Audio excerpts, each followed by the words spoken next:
श्रीमद् भगवत गीता में कर्म योग, भक्ति योग तथा ज्ञान योग अलग अलग राह नहीं है, एक ही राह के पूरक है। हमें अपने आप और अपने परिवार को समझाने की जरूरत है।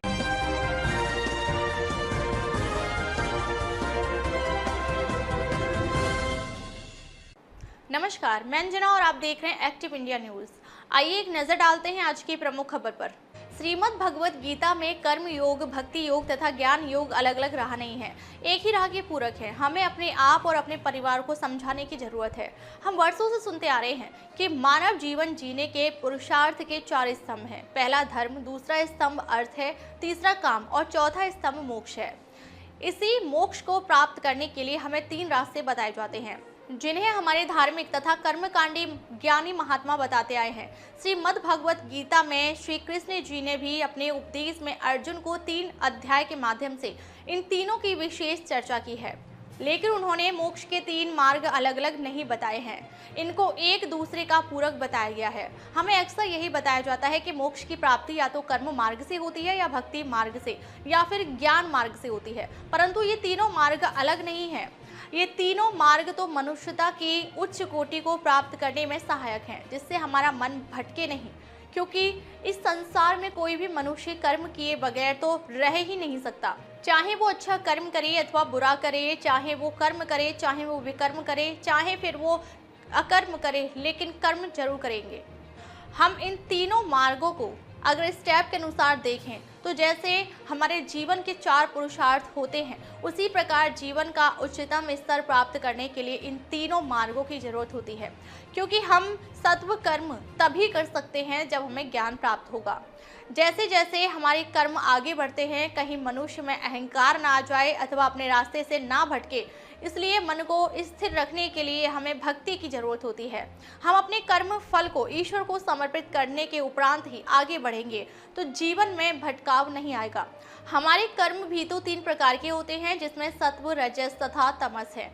कोई भी व्यक्ति जो अज्ञानी है वो ही तो अज्ञानवश अथवा अंधकारवश अपने कर्म अंधकार या अपराध की तरफ लेकर जाते हैं, जिससे उन्हें अच्छा परिणाम नहीं मिलता है। बिना ज्ञान के किए गए कार्य कोई जरूरी तो नहीं कि वो अच्छे ही हों। इसलिए श्री कृष्ण जी महाराज ने ज्ञान योग पर चर्चा की है। तीनों रास्ते मोक्ष की प्राप्ति के स्टेप्स हैं। ये एक दूसरे के समानांतर नहीं है, बल्कि ये तीनों एक दूसरे के पूरक है। एक के बिना दूसरे तथा तीसरे का कोई मायने नहीं है। दूसरे के बिना पहले और तीसरे का कोई अर्थ नहीं है। तीसरे के बिना ज्ञान तथा कर्म किसी को भी उच्चतम कोटि यानी मोक्ष नहीं दिला सकते हैं, क्योंकि बिना भक्ति के व्यक्ति अहंकार में फंसकर श्रेय राह को छोड़ देते हैं। यहाँ ज्ञान का अर्थ इंटेलिजेंस से है, किसी डिग्री से नहीं है। यहाँ भक्ति का अर्थ किसी दिया बाती से नहीं है। इसका अर्थ विनम्रता, सादगी तथा समर्पण से है। जब जीवन में विशिष्टता की तरफ बढ़ने का संकल्प करते हैं, उसके लिए सबसे पहले ज्ञान की जरूरत होती है।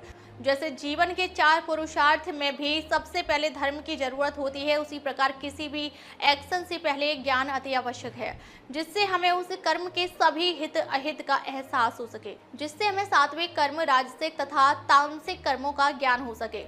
बहुत से लोग अपने पूरे जीवन को तमस अर्थात अंधकार की ओर ले जाते हैं और उन्हें आभास तक नहीं होता है कि वो अपने छोटे छोटे स्वार्थ के चक्र में फंसकर अपने जीवन को गर्त की तरफ लेकर जा रहे हैं। जीवन को निस्वार्थता की तरफ लेकर जाना है, जिसे हम मोक्ष कहते हैं।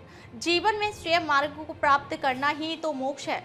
यह वही तो स्थिति है जहां पहुंचकर किसी प्रकार का कोई लालच, कोई मलाल, कोई ख्वाहिश, कोई अधूरापन, कोई विचलन, कोई अज्ञान, कोई डर, कोई पक्षपात तथा कोई मन में अशांति नहीं बचती है, वही मोक्ष है।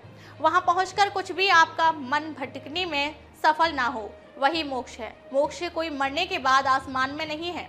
मोक्ष कोई स्वर्ग नहीं है, मोक्ष ही सत्य है। निर्भीकता ही मोक्ष है, परमार्थ ही मोक्ष है। जहाँ व्यक्ति शून्य हो जाए, जहाँ कोई जोड़ घटा ना रहे, वो मोक्ष है।